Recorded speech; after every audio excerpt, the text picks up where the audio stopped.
YouTube, Tootie, welcome back. Another video. Down the bottom end. Floodlights. Lights, camera, action. We're not talking about lights. We're not going to moan. There's no bitching or moaning anymore. New Year's resolution in March. Just going to do videos. That's it. Just going to do videos. Fuck them. Fuck the lot of yous. Just do what I'm happy doing, which is videos. Not going to get involved in the politics. You can all fuck off. But yeah, welcome back. Changing it up yet again. Still tinkering, still playing with angles and stuff like that.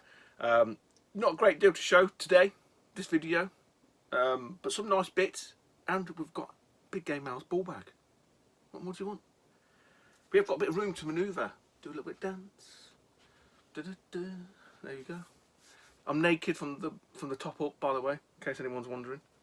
And it is quite a warm day today, but I wouldn't fucking know because I'm in a cave, literally isolated. But I've got some nice stuff. I think some nice stuff anyway, and some stuff from the charity shop, which few and far between nowadays. And we've got some CEX. So we'll start with the CEX stuff, and it is some Nintendo cardboard.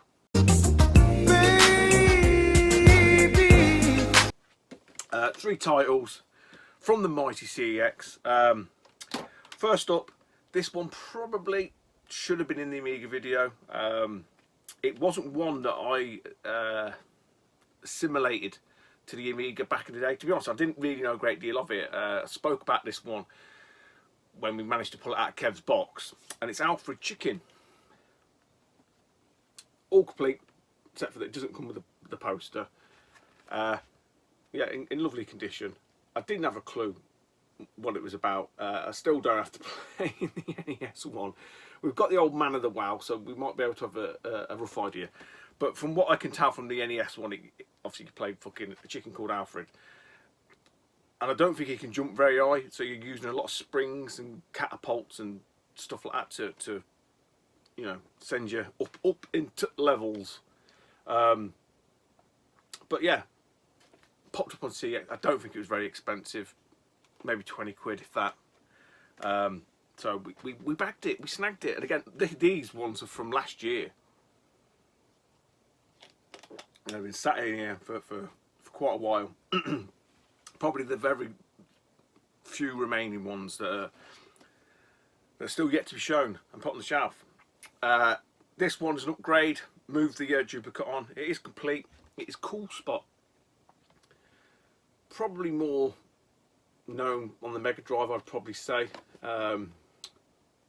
Side-scrolling platformer, typical of the time. Again, all this complete in quite nice condition. Now, Cool Spot was a cap. Fuck my voice. Was a cap off the bottles. I can't remember who someone else was talking about this game, and I thought he weren't the mascot. Someone said he was the mascot. Now I remember the mascot being someone different.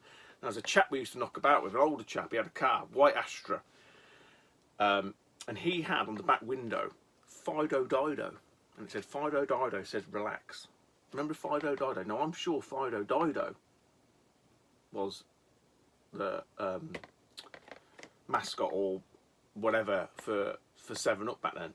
Whereas old Cool Spot, he was just a dot on top of 7-Up, and he was the lid, the cap. That's what I remember anyway. And the last Super Nintendo game, one that I've got loose. I don't really know a great deal about it, truth be told. It was on CEX. I did my usual, go onto eBay, have a look. And to be honest, box copies, especially complete, few and far between. So I bagged it, and again, it wasn't very expensive. I mean, Cool Spot, I think, at one point was the cheapest boxed SNES game on there. This one, again, weren't too much, and it's Super Morph. I think very akin to sort of Jerry Boy, Boy in his Blob type thing. You can transform, you can morph, as the name suggests, between liquid, gas, and a solid. So yeah, a bit of a puzzler, side-scrolling platform puzzler, I would probably say. But at the time, on old Fleda Bay, there weren't many of these knocking about, and not in this condition and whatnot. So happy happy to get that itchy leg. I've got one brick and mortar, which still falls into the same category. There we have here. I have completed a game. You may or may not, depending on your tastes, have seen me short Final Fantasy VII, the original PS1 game. Completed it. Done it. That's me. 52 game challenge. Done it, mate. Completed it. Only took me about 25 years to finally get around to doing it. I did have it when it first came out. I was a massive, as you guys know, massive Final Fantasy fan. Final Fantasy 3 on the Super Nintendo really drove it home for me. So when it was announced, it was actually meant to be on the Super Nintendo, and then Square jumped ship with the CD technology. And at that point, then obviously Sony, the guys at work used to call it the Sony Play School. Sometimes it just stick with me. I do refer to it like that. But then I had to buy the play just to buy Final Fantasy VII, and I don't know why something happened. Maybe it was maybe I chipped my PlayStation 1 by that point. Could have been, but I remember I must have been. I was on the last disc. I was on the last level, which I know now I was on the last level in the crater. And I didn't go back to it, and I don't know why. But I have remedied that. I have fixed that issue. It has now been completed, and it was a great journey.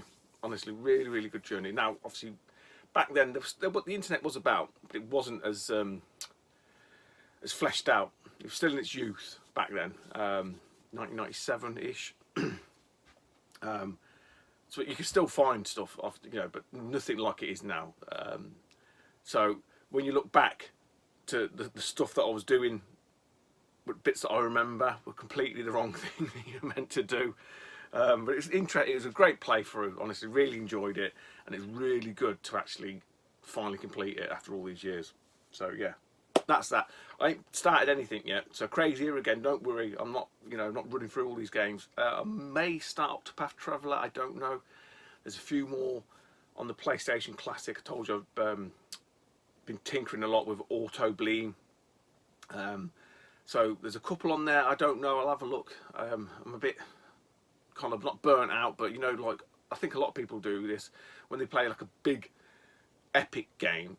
They want something shorter and just something just to not be so involved in, and I think that's kind of where I'm at. So I might just play a couple of races or maybe a couple of shooters. Got some shooters on there, some Japanese shooters and some American shooters and shooters.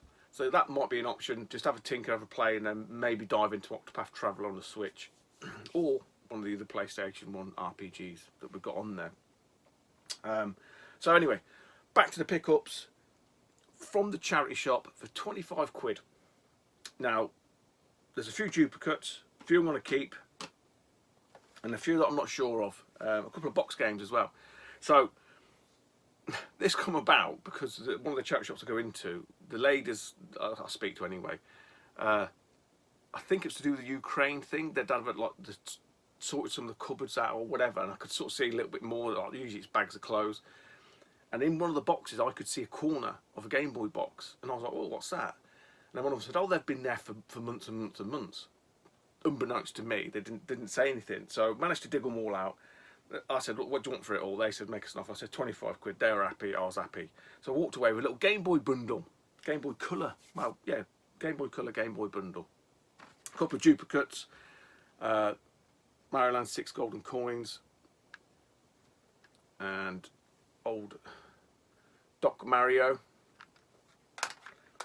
A couple of more loose ones here. The Loin King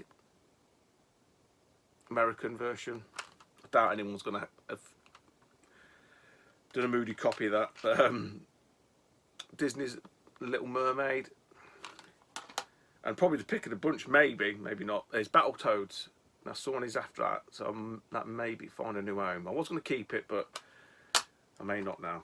But by the time he's watched this, he'll probably know anyway. We've got, these are the box ones. This is missing the trace. They are all complete. There's a couple missing the trace. Crazy Castle 3, Bugs Bunny.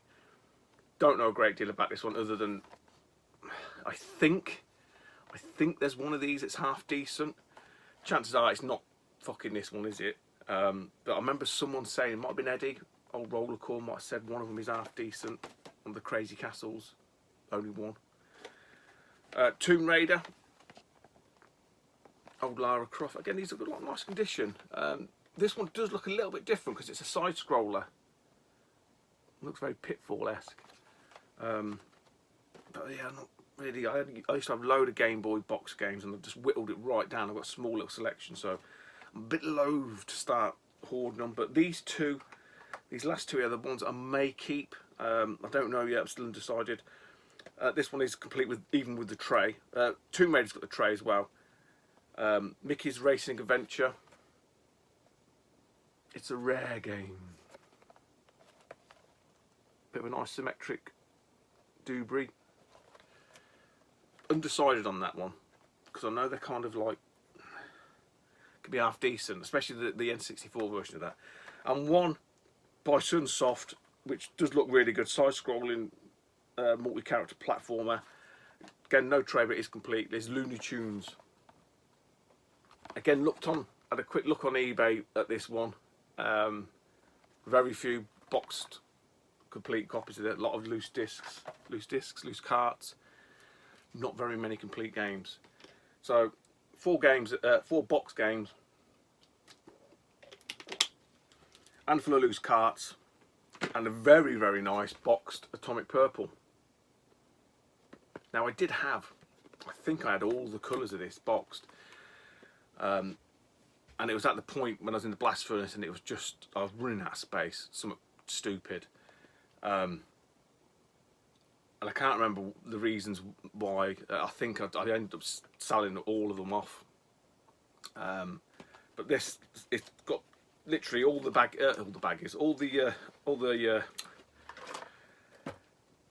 paperwork. I will get my words out. Try and avoid them bloody lights. Quite nice. No, it's not brand new condition, but it's in a very nice condition.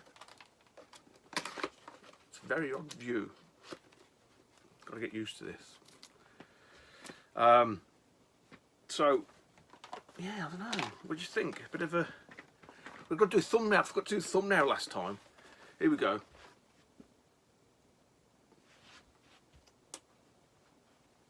What did I do? And that's stupid. I've got to work out to put the stupid white thing around me. I said I weren't going to start that again, didn't I? Hey, bashing these fucking YouTube stars. They're going to be millionaires. Anyway, the last of the Game Boy, not part of the charity shop at all. This was from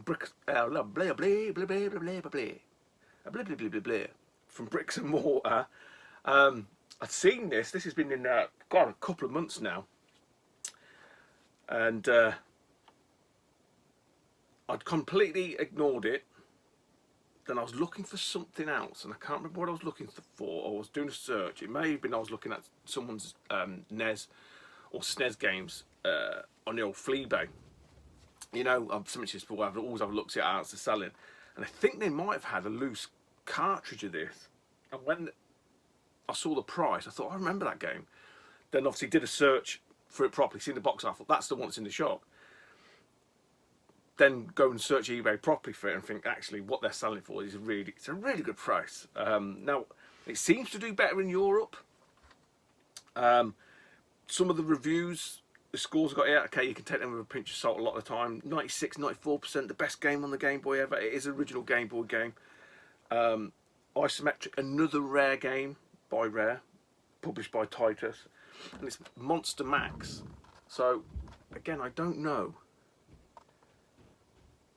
Never heard of it, but it's like a little isometric puzzler, RPG puzzler type thing. I'm assuming, all complete, all in really, really nice condition. So, anybody knows anything about this game? I say, just see on here, simply the best Game Boy title ever. Super game at 94% Game Boy action, but again, they might have been fucking paid off. But 20 quid, 20 squids. So I thought, well, I'll have a punt at that, at 20 quid. I say, it seems to do better in Europe.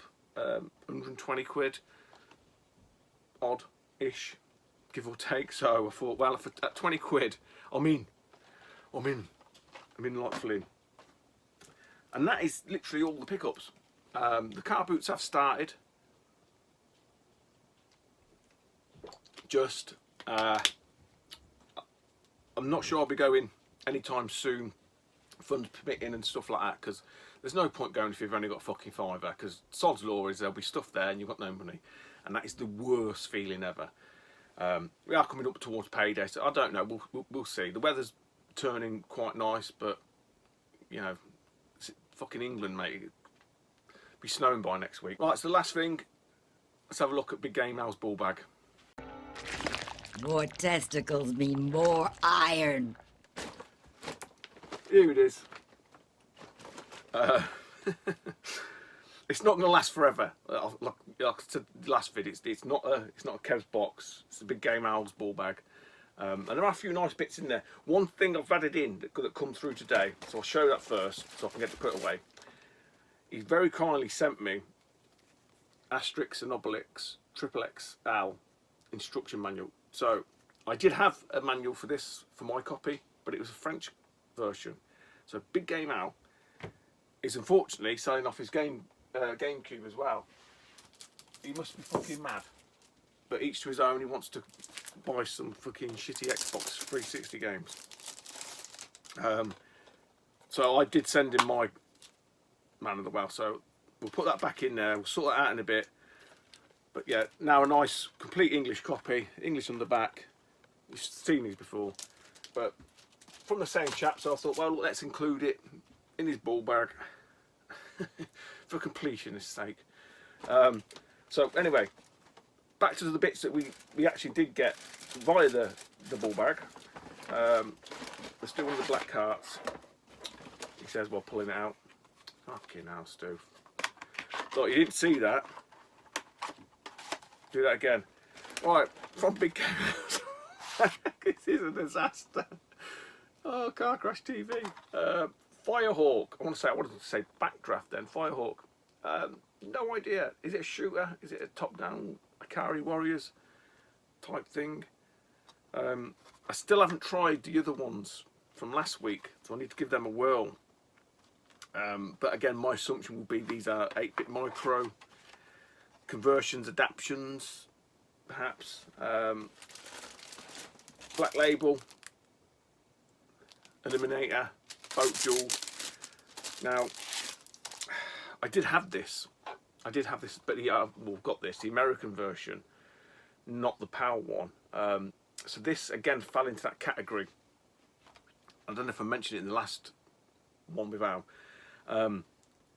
where when he was getting or thinning out, or I think he started thinning it out, but eventually got rid of his NES collection. This room wasn't built, all my collection was still in storage, so I couldn't be sure what it was I needed and didn't need, and what I had and what I didn't have. There was one that I'm still needing that he did have that unfortunately had already gone. But there's a couple like this that he still had hold of, so I thought, yes, we'll bag that one.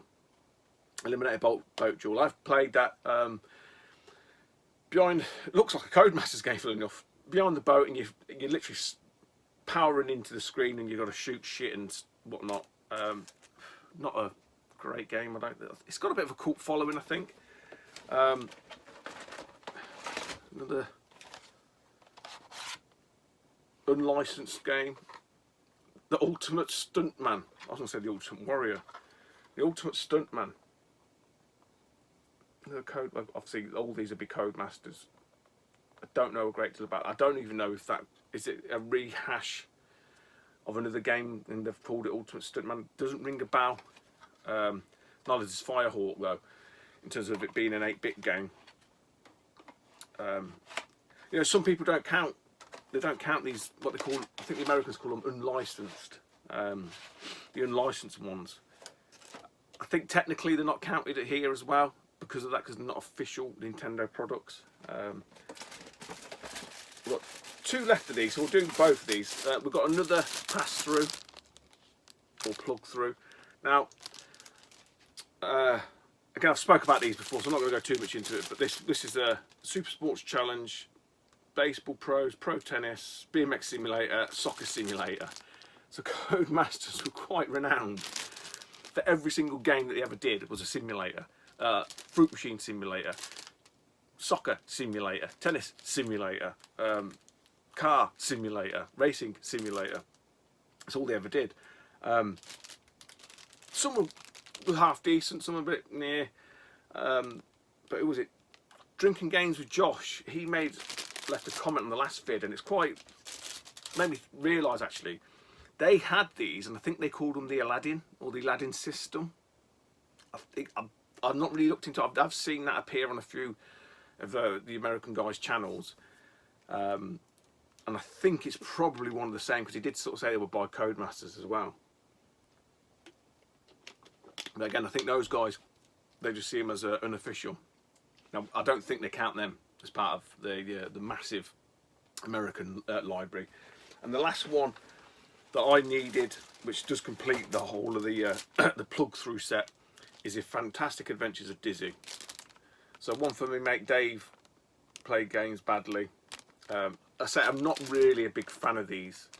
I just don't really like the thought that everything's sort of wedged in. But Dizzy's Dizzy, you know, it's a puzzle, platform puzzler, very Marmite. I quite liked it back in the day on the Specky, and probably even more on the Amiga. I think once they, because with the Specky, the colour clash, trying to see the items was a bloody nightmare. You couldn't work out what things were properly, but on the Amiga it all cleaned up, and I'm going to sneeze any minute now.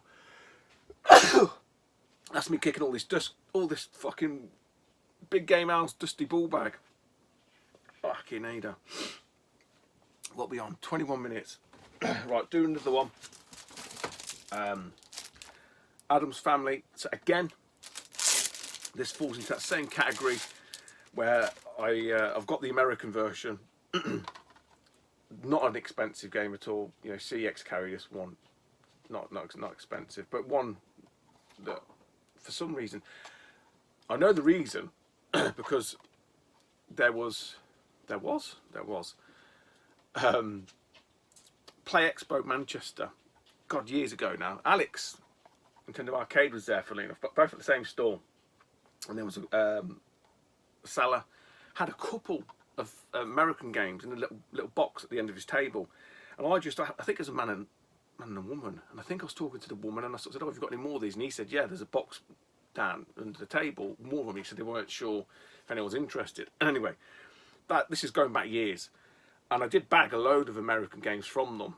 I've got on the shelf there, like Akari Warriors and stuff like that. And the thing back then, I remember saying to Alex, "What's this one like? What's this?" Because the covers look amazing, you know, really like fantasy, medieval, blah blah.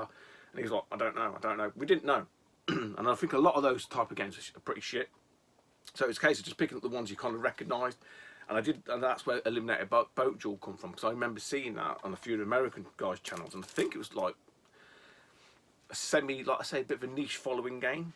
So that's why I bought it back then, and they weren't very expensive at all. Hindsight now, maybe should have bought some more, but it is what it is. Yeah, there are quite a few as well. What have we got left? We'll do one more. Let's get one more Cody out.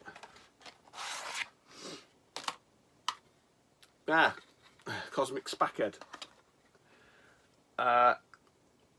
Mainly really know this on the Mega Drive, and it's quite a weird, unusual game because it's like Dizzy but a point and click and set in space. I remember when I was looking at the Mega Drive version, so I'm assuming that the NES one plays pretty much the same, and that is the same little knobhead that's on the front of that other cartridge. You remember I sort of said the last vid, is that Cosmic Spacehead? I think it is.